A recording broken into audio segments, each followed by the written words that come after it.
और एक बड़ी खबर के साथ में उत्तराखंड की खबरों की शुरुआत करते हैं। गैरसैंण सत्र का आज दूसरा दिन है। सदन के पटल पर 8 विधेयक रखे जाएंगे। शाम 4 बजे पेश होगा अनुपूरक बजट। करीब 5,000 करोड़ का होगा बजट। जेलों में सुधार को लेकर भी आएगा विधेयक। इसके अलावा विधेयकों के वेतन भत्तों में बढ़ोतरी और विधेयक भी होगा टेबल और आज ही पेश होगी कैग रिपोर्ट। इसके अलावा सरकार के वित्तीय प्रबंधन पर कैग रिपोर्ट पेश की जाएगी और साथ ही आज हंगामेदार रह सकती है सदन की कार्यवाही। कानून व्यवस्था का मुद्दा उठाएगा विपक्ष। शिक्षा स्वास्थ्य के मुद्दे पर भी हंगामा हो सकता है। मंत्री धन सिंह रावत के विभागों से जुड़ा होगा प्रश्नकाल।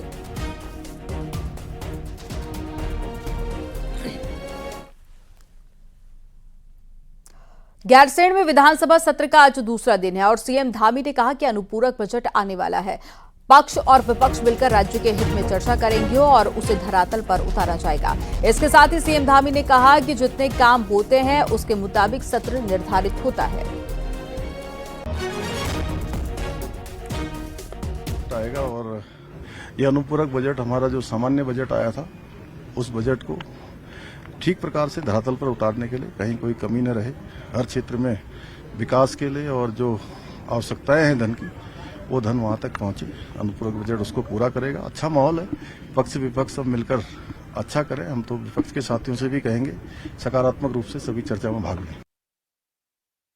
जानकारी के साथ में सुनील प्रभात लाइव जुड़ गए हैं। सुनील का रुख कर लेते हैं। सुनील, आज कार्रवाई का दूसरा दिन है।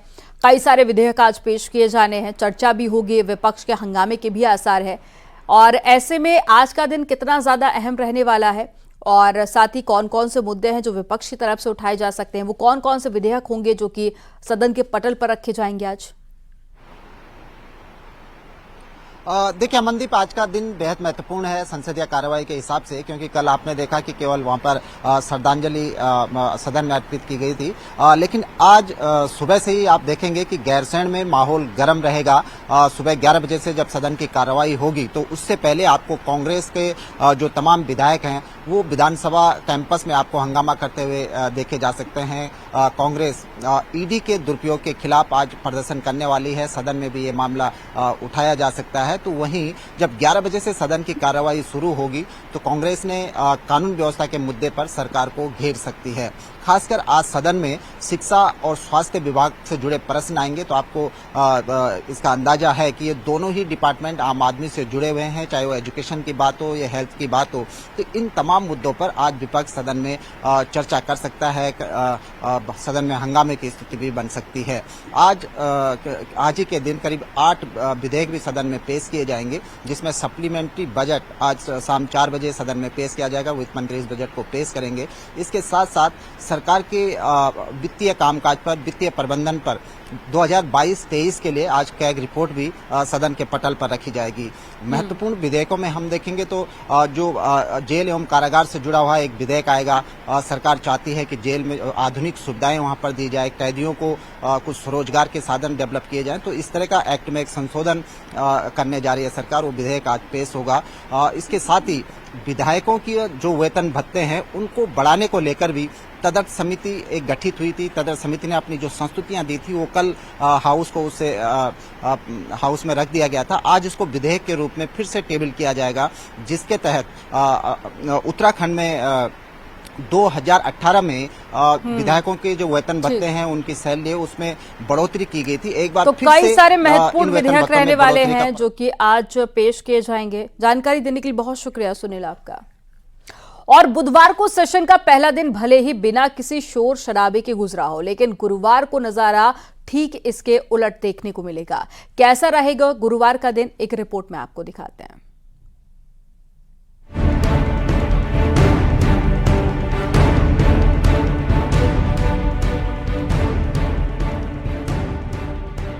छह महीने के भीतर सेशन बुलाना भले ही संवैधानिक मजबूरी हो, लेकिन गैरसैंण के मॉनसून सेशन को केदारनाथ में प्रस्तावित उपचुनाव के कारण खास नजर से देखा जा रहा है। दो उपचुनाव जीतने के बाद एक सीट की बढ़त के साथ विपक्ष पूरे जोश में है। उपचुनाव के बाद ये पहला मौका है जब सत्ता पक्ष और विपक्ष सदन में आमने सामने होंगे। बुधवार को चर्चा नहीं हो पाई, लेकिन गुरुवार के लिए आपदा, कानून व्यवस्था जैसे कई मुद्दों की लिस्ट विपक्ष ने तैयार की है। हमने एक रूपरेखा तैयार की है। जो प्रदेश के हालात हैं, जो बदतर हालात हैं, आपदा से पूरा प्रदेश प्रभावित है और जो ध्वस्त होती हुई कानून व्यवस्था, एक जंगल राज कायम हो चुका है, अफसरशाही बेलगाम है, अपराधी बेखौफ हैं, लगातार बलात्कार, गैंगरेप, हत्याएं, जिसकी कोई सीमा नहीं है। देखिए, मुद्दे तो एक लॉ एंड ऑर्डर को लेकर है, जो आजकल जहां तहां हत्याएं हो रही, और एक हमारे युवाओं के लिए रोजगार के लेकर है, एक हमारा गृह प्रहरियों को लेकर उनका वेतन मात्र 2000 रुपये उनको भत्ते के रूप में मिलता है। मूलभूत समस्या आपदा को लेकर है, समस्याएं बहुत है। उधर सत्ता पक्ष ने भी अपनी रणनीति तैयार की है। संसदीय कार्य मंत्री प्रेमचंद अग्रवाल का कहना है कि विपक्ष के पास कोई मुद्दा ही नहीं है। कानून व्यवस्था, भ्रष्टाचार जैसे मुद्दे हर सेशन में विपक्ष उठाता रहा है। पहले भी हमने जवाब दिया, अब भी उनको जवाब मिल जाएगा। देखिए, मुझे लगता है कि उनके पास कोई मुद्दा तो है नहीं। वो रटे रटाए घिसे घिसाए उनके पास भ्रष्टाचार, कानून व्यवस्था, वही मुद्दे उनके पास यदि हैं तो सरकार ने पहले भी जवाब दिया था और अब भी जवाब देने को तैयार है। गुरुवार को प्रश्नकाल में शिक्षा, स्वास्थ्य विभाग से जुड़े सवालों पर चर्चा होगी। तो सप्लीमेंट्री बजट के साथ ही 4 विधेयक, जिनमें उत्तर प्रदेश जमींदारी विनाश अधिनियम संशोधन, हल्द्वानी खेल विश्वविद्यालय, जेल एक्ट में संशोधन विधेयक टेबल किए जाएंगे। न्यूज 18 के लिए गैरसैंण से सुनील नवप्रभात की रिपोर्ट।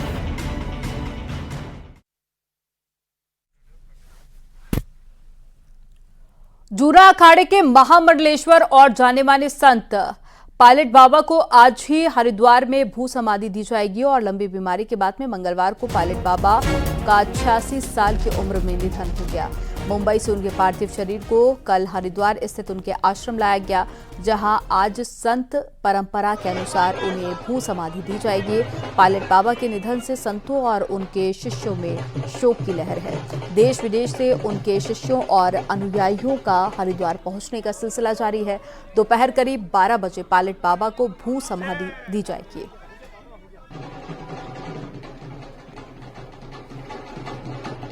और ज्यादा जानकारी के साथ में हरिद्वार से पुलकित शुक्ला जुड़ गए हैं। पुलकित, कल एक बेहद दुखद खबर सामने आई, पायलट बाबा का निधन हो गया, जिसके बाद में आज भू समाधि दी जानी है। बड़ी संख्या में साधु संत भी वहां पर पहुंचे होंगे। क्या अपडेट है मौके से?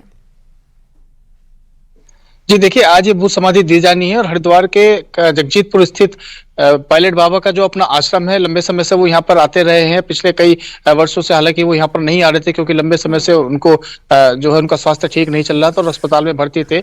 उनका निधन मंगलवार को हुआ था और कल उनका पार्थिव शरीर जगजीतपुर स्थित आश्रम पहुंचा है और यहीं पर भू समाधि भी दी जानी है। आज करीब 12 बजे का ये कार्यक्रम है और क्योंकि कल उनका पार्थिव शरीर यहाँ पर आ गया था, तो जो उनके देश विदेश में जो अनुयायी हैं, जापान, रसिया, यूएस और अन्य कई देशों में उनके अनुयायी हैं, उनके आश्रम है, उनके सभी शिष्यों का और उनके अनुयायियों का यहाँ पर पहुंचने का सिलसिला जारी है। वो जूना अखाड़ा के महामंडलेश्वर थे, जूना अखाड़ा के बड़े संत और दूसरे अखाड़ों के बड़े संत भी, उनका भी पहुंचने का सिलसिला जारी है। कई राजनीतिक हस्तियां भी उनके साथ जुड़ी हुई थी और नेता अभिनेता भी उनके साथ जुड़े हुए थे। तो जो उनके समर्थक और उनके अनुयायी थे, उनके पहुंचने का यहाँ पर सिलसिला जारी है और 12 बजे का समय निर्धारित किया गया है लगभग, जो भू समाधि उनको दी जाएगी। देखिए, हिंदुओं में जो अंतिम संस्कार करने की 3 विधियां होती है, अग्नि संस्कार, जल समाधि और भू समाधि। जल समाधि पर पिछले कुछ सालों में जो है एनजीटी की ओर से रोक लगा दी गई है, इसलिए भू समाधि सन्यासी जो अखाड़े हैं उनमें भू समाधि देने की परंपरा रही है। जो जूना अखाड़ा है वो सन्यासी अखाड़ा है और सन्यासी अखाड़ों में भू समाधि दी जाती है। तो पूरे सन्यासी विधि विधान के साथ, पूरे वैदिक मंत्रोच्चार के साथ भू समाधि उनको दी जाएगी। उसकी सभी तैयारी यहाँ पर कर ली गई है। जो भी उनके समर्थक और उनके जो चाहने वाले जो भी हैं, वो सब उनके यहाँ पर पहुंचने का इंतजार है। जब सभी लोग पहुंच जाएंगे, दर्शन के लिए उनका शव कल से रखा गया है, उसमें दर्शन जो है लगातार किए जा रहे हैं। ये पूरी प्रक्रिया पूरी हो जाने के बाद 12 बजे आज भू समाधि दी जाएगी।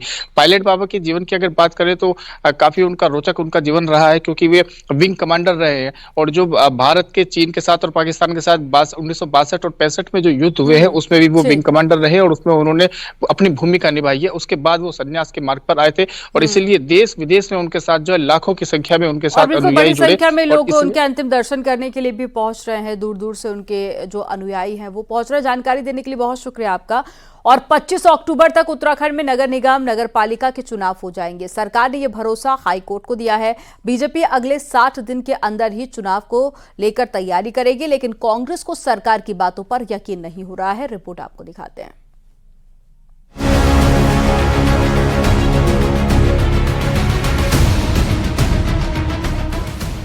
मंगलवार को हाईकोर्ट में सरकार ने कह दिया कि 25 अक्टूबर से पहले निकाय चुनाव हो जाएंगे।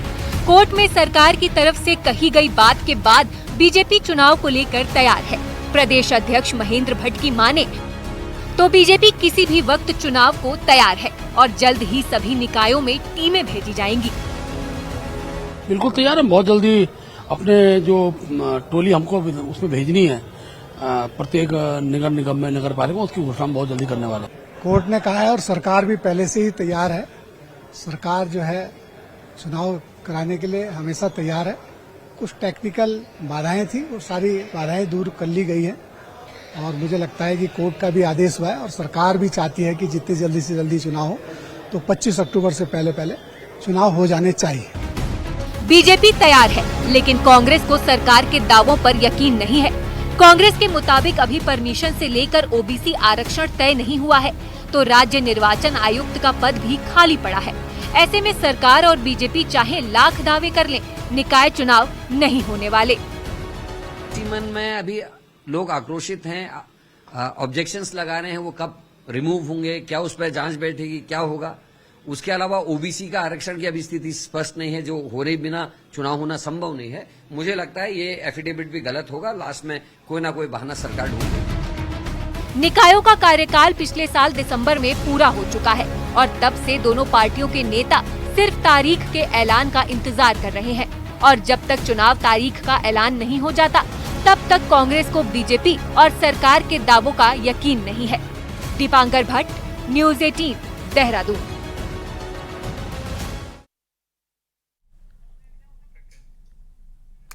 अगर हम कहें कि टिकट पाने के लिए नेता पार्टी का आयोजन कर रहे हैं तो आप यकीन नहीं करेंगे, लेकिन ये हकीकत है।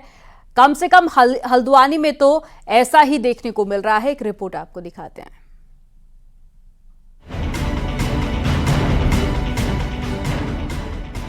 कुमाऊं के सबसे बड़े शहर हल्द्वानी में इन दिनों कुछ बीजेपी नेताओं ने कांग्रेस नेता हरीश रावत की राह पकड़ ली है। कोई आम पार्टी करा रहा है तो कोई भुट्टा पार्टी, तो कोई चुपके चुपके मेयर की कुर्सी पर निगाह गड़ाए हुए है। लेकिन सवाल पूछने पर तरह तरह की पार्टियां दे रहे नेताजी एकदम राजनीति छोड़ सामाजिक बातें करने लगते हैं।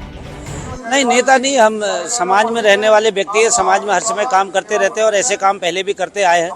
वो चुनावी माहौल है, इसलिए हो सकता है कोई जोड़ हो, लेकिन ऐसा कोई उद्देश्य नहीं है। और वो आप भी देख रहे हैं, यहाँ कोई राजनीति का पुट नहीं है, एक पल के लिए भी राजनीति का पुट नहीं है।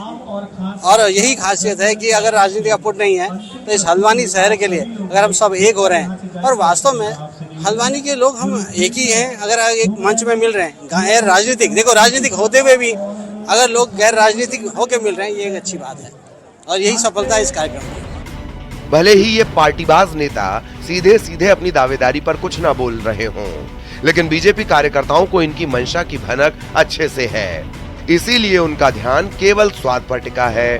तो ये अलग अलग स्वादों को कार्यकर्ताओं को लेने दो, ये रंगमंच है, इसमें अलग अलग किरदार आएंगे और उस किरदारों को सभी को निभाने का भी मौका मिलना चाहिए। जो किरदार छट के आएगा, जो कमल के फूल पे उसको विराजमान करेंगे। दरअसल राज्य में अक्टूबर में निकाय चुनाव हो सकते हैं। ऐसे में आम कार्यकर्ताओं और लोगों की तरह तरह की पार्टी कराने वाले ये नेताजी की मंशा मेयर बनकर जश्न मनाने की है। ये बात पार्टी कार्यकर्ताओं से लेकर जनता तक को खूब मालूम है। हल्द्वानी से न्यूज़ 18 के लिए शैलेंद्र नेगी की रिपोर्ट।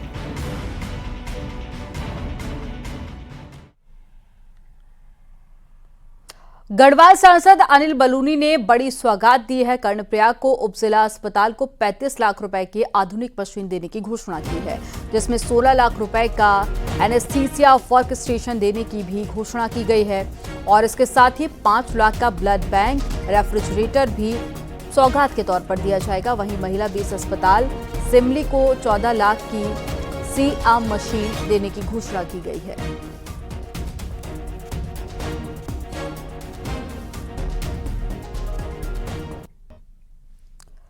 बांग्लादेश में हिंदुओं पर हमले के विरोध में देहरादून में बड़ा प्रदर्शन हुआ। बीजेपी ने इसे हिंदुओं का प्रदर्शन बताया तो कांग्रेस ने भी सनातन की रक्षा की बात की है, लेकिन बीजेपी पर सवाल उठाए हैं। रिपोर्ट आपको दिखाते हैं।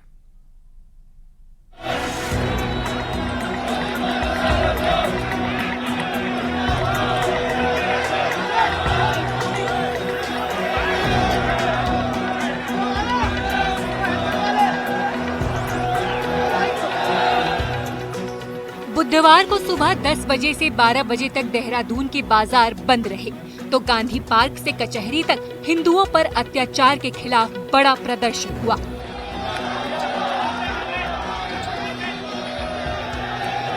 बांग्लादेश में हिंदुओं को बचाने की मांग के साथ लोग सड़कों पर उतरे, तो प्रदर्शन में व्यापार मंडल, बजरंग दल, बीजेपी के साथ कई छोटे बड़े संगठन नजर आए। बीजेपी प्रदेश अध्यक्ष से लेकर वार्ड मेंबर तक इस प्रदर्शन में जुटे और बांग्लादेश में हिंदू और हिंदू महिलाओं पर हो रहे अत्याचार को गलत बताया। ये आज मेरा, आपका, ये सर्व हिंदू समाज का एक प्रदर्शन है। इसमें संत समाज अगुवाई कर रहा है और इसमें आप देख रहे हैं देहरादून के पूरे बाजार बंद हैं। देहरादून की सारी मंदिर समितियां यहाँ पर उपस्थित हैं। किसी एक संगठन का ये प्रदर्शन नहीं है, सर्व हिंदू समाज का ये संगठन है।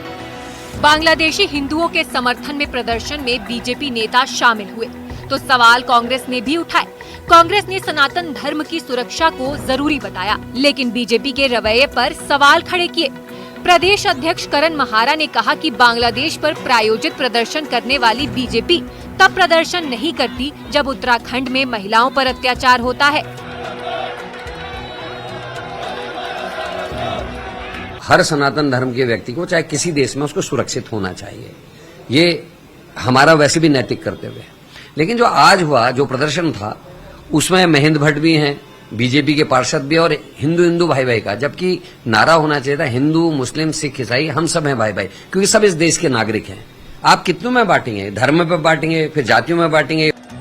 हिंदुओं के समर्थन में होने वाले प्रदर्शन में इतनी भीड़ उमड़ेगी, इसकी उम्मीद किसी को नहीं थी। यही वजह रही कि राजधानी में हुए प्रदर्शन को बीजेपी ने हिंदुओं की ताकत, तो कांग्रेस ने इसे समाज को बांटने वाला प्रायोजित प्रदर्शन बताने में देर नहीं की। दीपांकर भट्ट, न्यूज़ 18, देहरादून।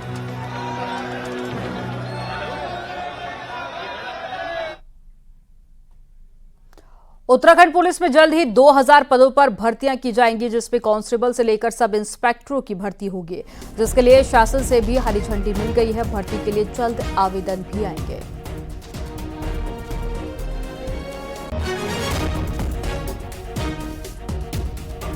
आने वाली है, लगभग जो है अभी 2000 के करीब भर्ती अभी हमारी इस साल जो है शासन को प्रस्ताव गया है, जिसमें 1600 तो जनपदीय पुलिस के है और 400 के करीब जो है वो पीएसी के भी कर्मचारी है। तो हमारी लगभग इससे काफी हद तक जो रिक्ति है उसकी पूर्तता हो जाएगी। लगभग अभी 2300 के करीब हमारी रिक्ति चल रही, तो 2000 अगर ये हमारे सिपाही आ जाते हैं तो उत्तराखंड पुलिस एक मजबूत स्थिति में होगी। जनता की बेहतर जो है सेवा और जो है बेहतर जो है सर्विस के लिए जो है उत्तराखंड पुलिस तत्पर है। और अब देखते हैं पहाड़ टॉप 10। नैनीताल झील में गिरकर डूबने से एक शख्स की मौत हो गई। बताया जा रहा है कि शख्स झील के किनारे बैठा था, तभी अचानक झील में गिर गया।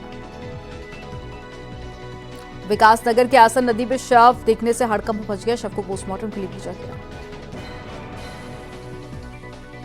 ऋषिकेश के बैराज जलाशय में भालू का शव मिला है। फिलहाल वन विभाग जांच में जुटा है। पौड़ी में आरक्षण बचाओ संघर्ष समिति के लोगों ने अंबेडकर की मूर्ति स्थल पर धरना दिया। हालांकि इस धरने में गिने चुने लोग ही नजर आए।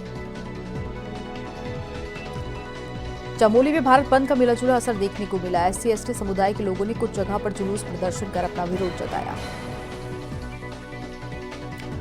भारत बंद का असर पौड़ी में भी देखने को नहीं मिला। यहां पर सभी बाजार खुले नजर आए। विकासनगर में डंपर यूनियन ने अनिश्चितकालीन हड़ताल का ऐलान करते हुए धरना प्रदर्शन किया और डंपर मालिकों के खिलाफ नारेबाजी की। कोलकाता बलात्कार और मर्डर केस को लेकर विरोध कर रहे डॉक्टरों ब्लड बैंक में लगाया गया और 40 यूनिट ब्लड इकट्ठा कर ब्लड बैंक को सौंपा गया। टिहरी में सालों से बंद पड़े पर्यटन सुविधा केंद्रों और रेन बसेरों को फिर से शुरू किया जाएगा। इससे बेरोजगारों और स्वरोजगार से जोड़ा जाएगा। पौड़ी में त्रिस्तरीय पंचायत चुनाव से पहले जिला प्रशासन ने ग्राम पंचायतों के पुनर्गठन और परिसीमन की कार्रवाई को पूरा कर लिया है।